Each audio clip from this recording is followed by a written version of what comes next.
ready to start then. Good. Krista? I'm so excited. I'm so excited. Thank you all for coming today for this great program.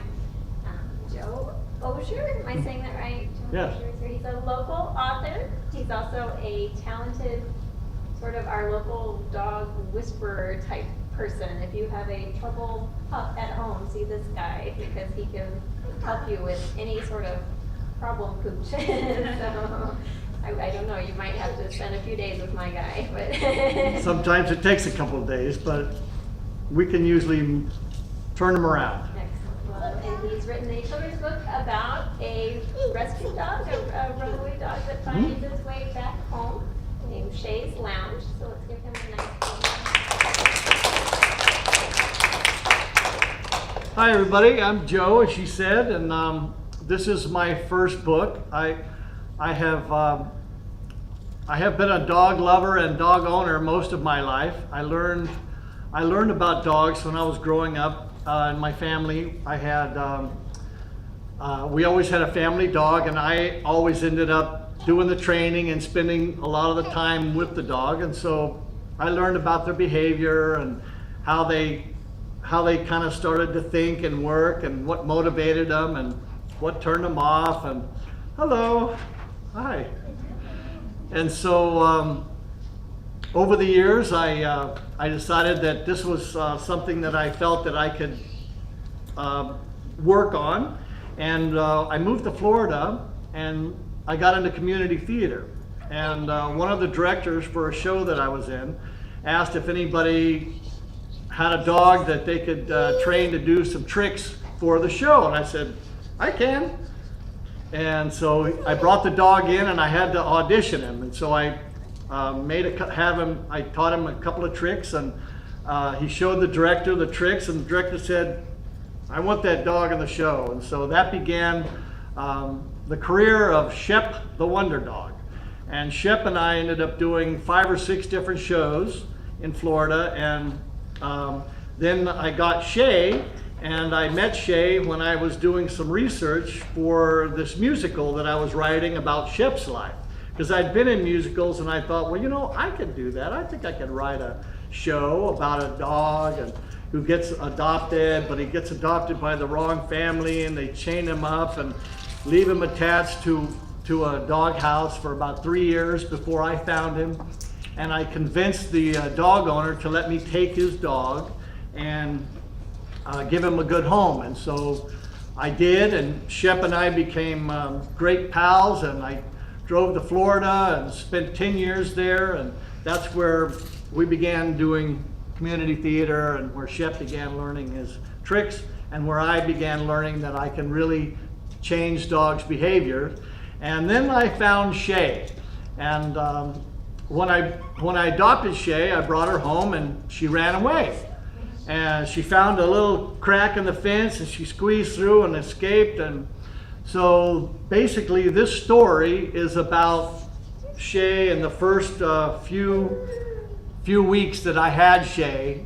And I thought it was such an interesting story that I wrote my first book about Shea, and I'm calling it Shea's Lounge.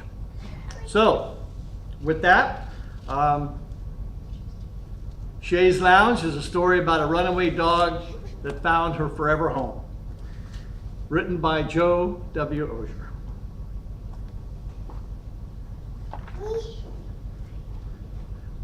Shea the runaway was a dog that lived for 2 years on the streets. Every day of her life was a struggle to survive. She learned that eating food out of trash cans could keep her alive, but it also brought her lots of unwanted attention. Everyone she came across was always yelling and throwing things at her. She thought that this was the way dogs were supposed to live because it was the only life she knew. She never knew what it meant to have a real home. She lived and slept on the cold and sometimes mean streets of the town.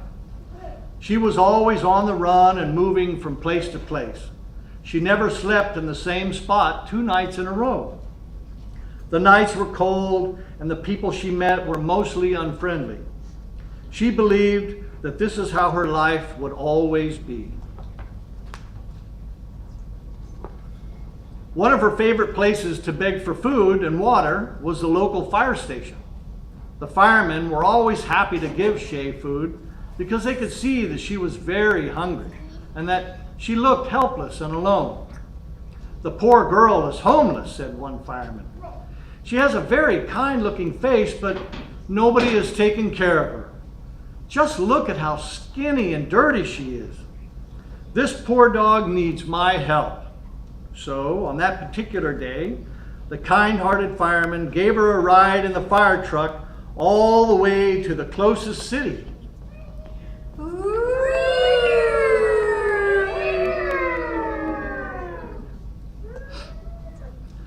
The fire truck stopped at the Humane Society and Shea was taken inside and given a bath. It was the first bath of her life, so she struggled and tried to get away, but when she realized that the people scrubbing her weren't hurting her and that she was smelling a whole lot better, she started to enjoy it. Joe was a nice middle-aged man who lived alone. He worked all day at the library, and when he came home, he enjoyed watching television to help him unwind.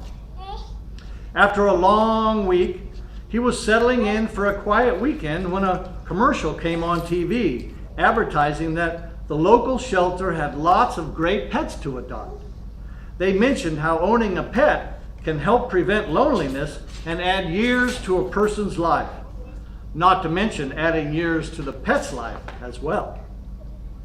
Joe thought to himself, "I want to live longer, and perhaps I am a bit lonely. Why not at least go down to the shelter and look around? I don't have to adopt a pet if I don't want to. I'll just go and browse around." So, bright and early Saturday morning, Joe drove his car to the shelter and began looking at all the dogs. There were so many different types and sizes of dogs to choose from, but none really jumped out at him as the perfect companion. Joe figured it was meant to be, and so he began to walk towards the exit. Just as Joe was about to leave the shelter, he heard a rather distinctive bark. It was more like a woof than an actual bark.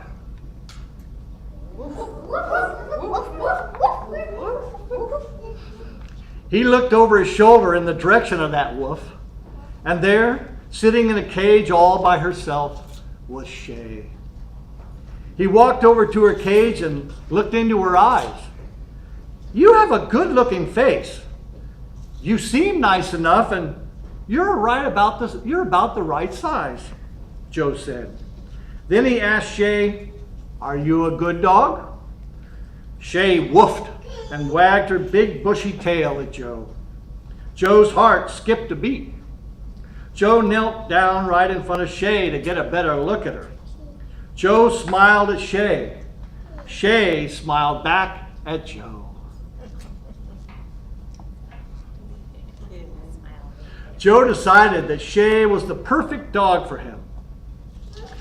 He couldn't believe how happy she made him feel. Shea looked like she felt the same way about Joe. So, Joe adopted Shea.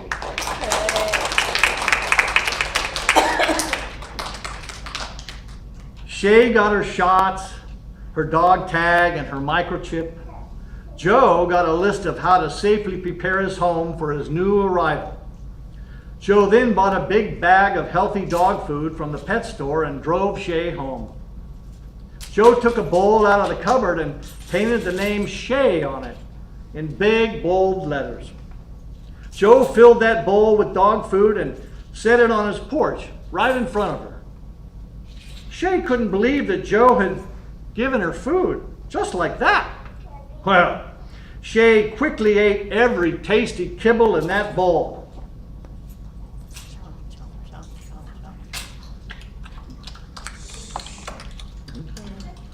Joe and Shea both realized that they were happier than they had been in years.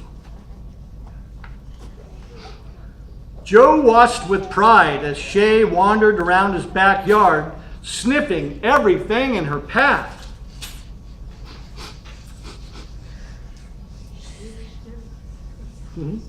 After a few minutes, Joe went back inside his home to make the necessary preparations for his new family member.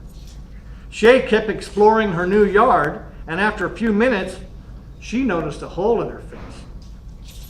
Her survival instincts always told her to never stop and to always keep moving, so she squeezed through that hole and was gone in a flash.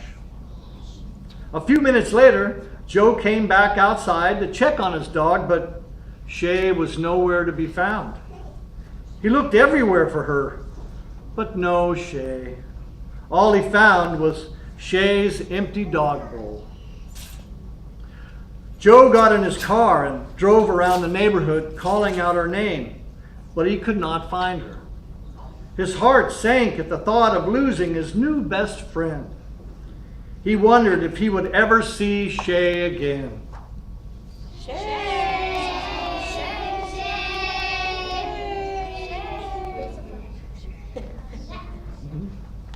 After hours of driving the neighborhood, Joe came back home feeling very sad and worried about losing his new dog.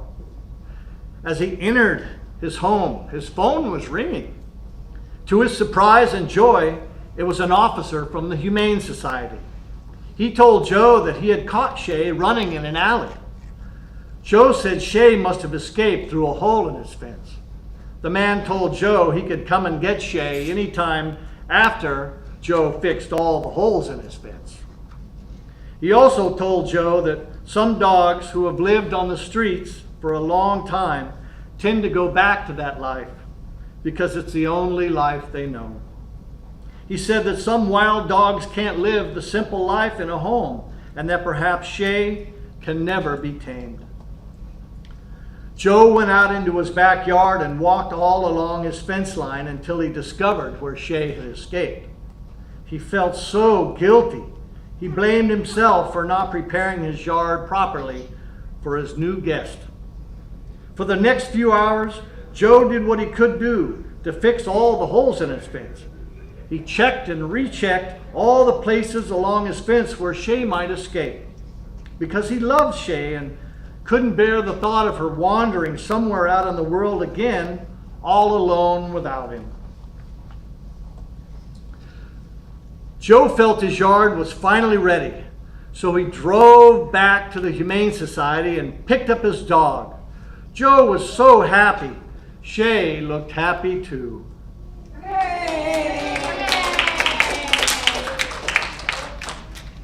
Joe brought Shea home again, and the two of them walked all around the yard.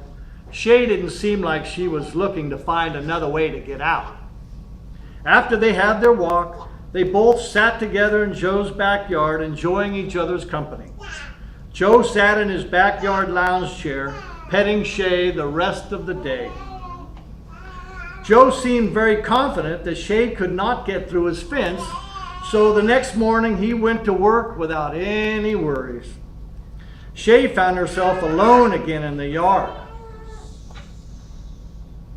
Once again, Shea's survival instinct told her to keep moving and to run away.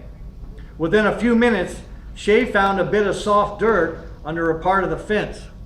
With the determination of a trapped animal, Shea dug and dug until she was free.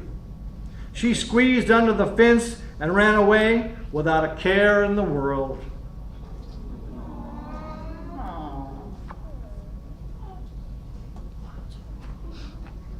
When Joe came home from work, he couldn't wait to see his new best friend. He went straight to the backyard and called for her, but she didn't come. Joe walked around his yard to find Shea, but what he found instead was a hole under his fence. He immediately called the Humane Society, but they told him she wasn't there. They reminded Joe about what he needed to do to make sure Shea couldn't get out. Joe told them that he had fixed all the holes in his fence, but that she had dug under his fence. They were disappointed and saddened by his loss. They told him that perhaps he was incapable of taking care of a runaway dog like Shea. After running for hours, Shea stopped under a tree to rest.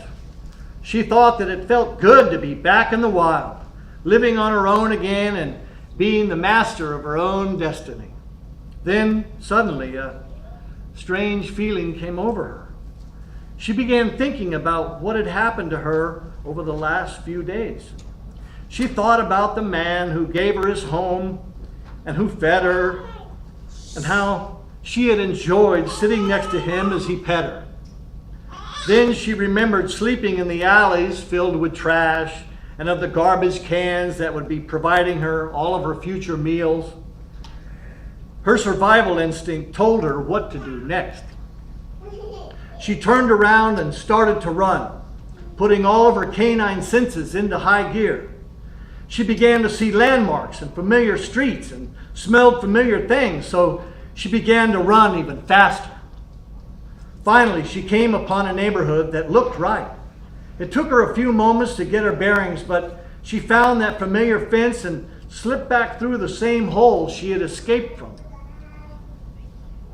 When she was safely inside the yard, she jumped onto a lounge chair and waited for that nice man who had sat there once before, petting her. She never felt happier in all her life. Her instinct now told her that she could stop running, because she had found her forever home and her place in life on Shea's lounge. The end.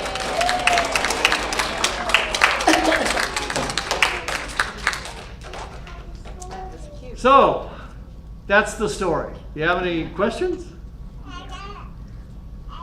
There's one back here.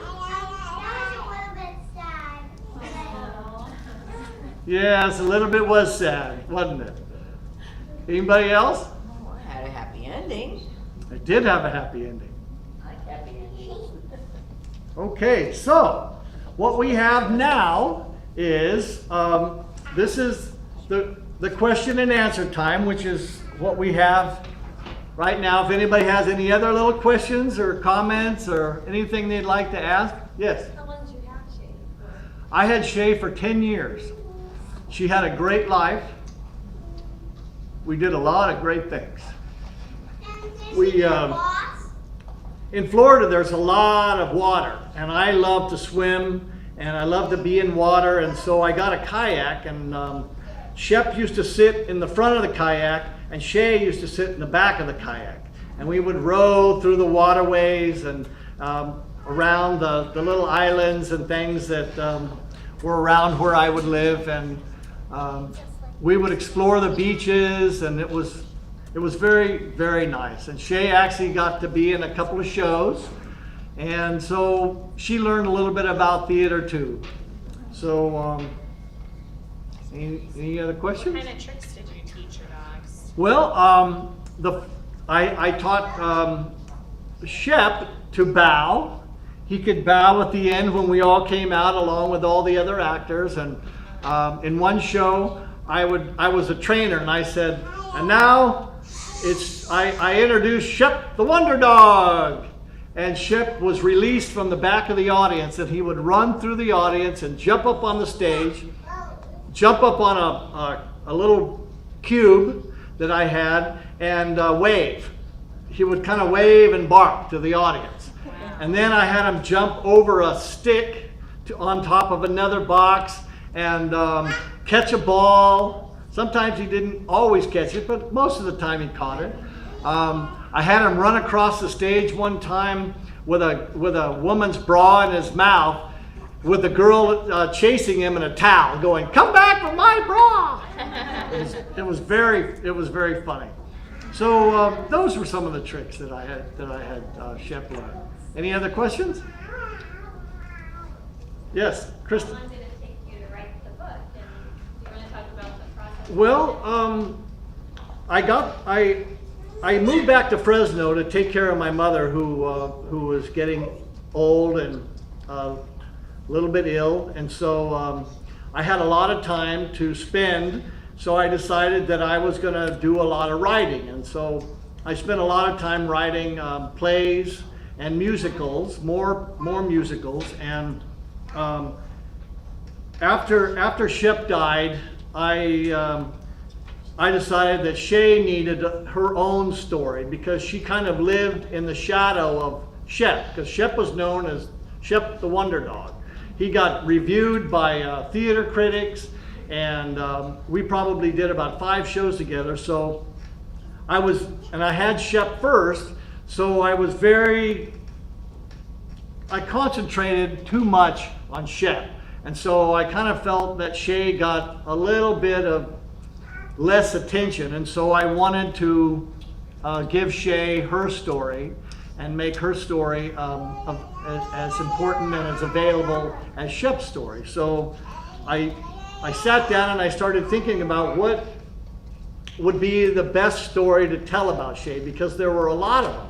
And it seemed that the most memorable thing that kept coming back was how I had to go and catch and find Shea because she kept escaping. She escaped about 5 or 6 times. I had my phone number on her and her name on her collar, and so neighbors would call me, "I got your dog," or the Humane Society said, "I got your dog," or I would go out and find her. But it ended up one day she left, and I was very distraught. When you lose a dog, your heart breaks and you don't know if you're ever going to see them again. And I could tell that Shea maybe wasn't happy just living with me. I mean, maybe she didn't like me, maybe she didn't like Shep, maybe she just didn't like captivity, living a domesticated life. But she came back. One day I came home and Shea was back in my backyard, and I realized that she must have squeezed back underneath the hole that she had dug under the fence, and she never left again. So I thought, now that's a story. Yeah, that's good. Yeah. So if that's, I have a 4-minute video that I want to show everybody before you all go. It's called Shea's Last Bow. Is there audio on this thing, Krista? No, let me get some speakers really quickly. There's what? Let me get some speakers for you. Oh, okay. This is a video I put together of some of the times that I spent with Shea after I got her, and then right up to her end.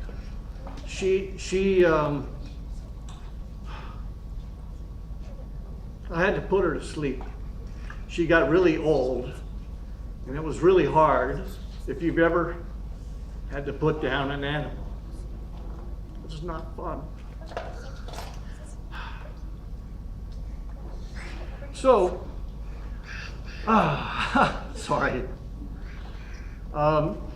So I decided that this is a way for me to help me remember her and to help let other people know what a great dog she was and what a sweet dog she was. And here we go. Work here. Might still be a little quiet, but we'll try our best. Oh, I think. Let's see. Sorry, they're all tangled up. Okay, that's okay. This one. The green one should go in your machine. Yeah. I just Cool. uncoiled them here. This is great. Thank you Very so much. good. for Yep. doing this.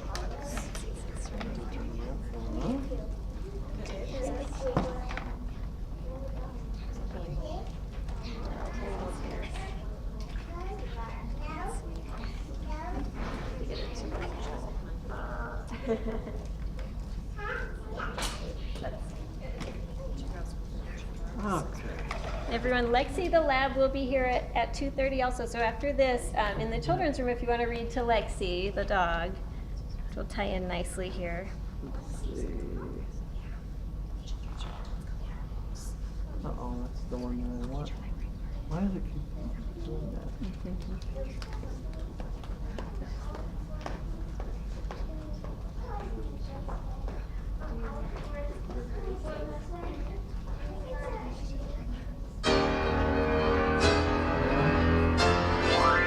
Oh, what a great face for a pooch, just imagine those chops. In a smooch, she's the loveliest, cuddliest companion around. She's the perfectest female hound. Just hold on a minute. What do I see but a good-looking dog? A border collie, he's the dashingest, smashingest canine around. He's a perfectly handsome hound.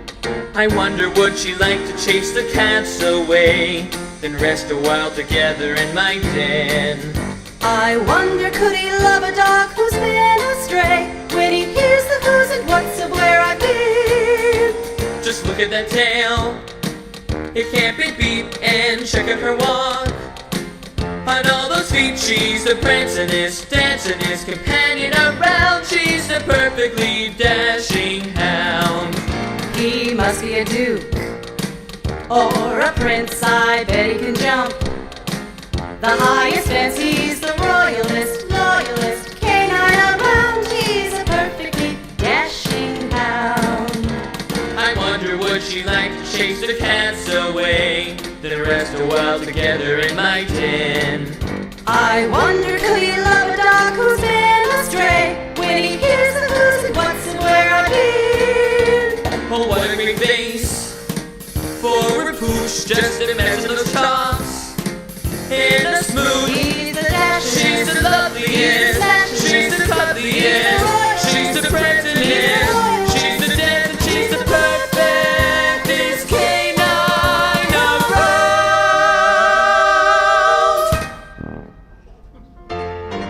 Whatever we do and wherever we go, there's a song in my heart so much higher and low. I'll keep singing through the day and the night, with the keys to smell and the power of rhyme. And it is sure to come to pass that our first day is bound to last. The world will be a better place to be when they hear a love like true story, Or hum along to any song, or watch the show on their TV, or see the play on Broadway. The world will be a better place to be. It's plain to see there's a whole world for me. a chance to start a brand new life and be the man I'm sure to be.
Thank you. Did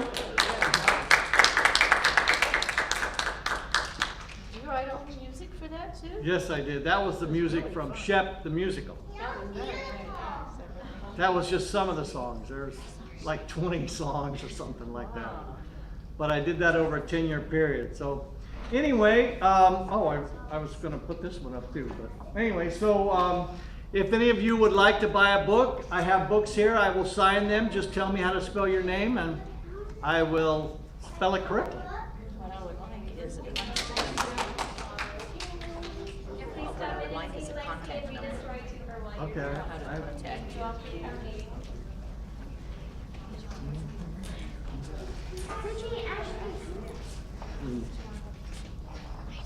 All right. Hello. Oops, Julia, hold on. Here, you can take one of those. I have my phone number. How about we get Okay, so what's your name? Julia, Julia, an Allison?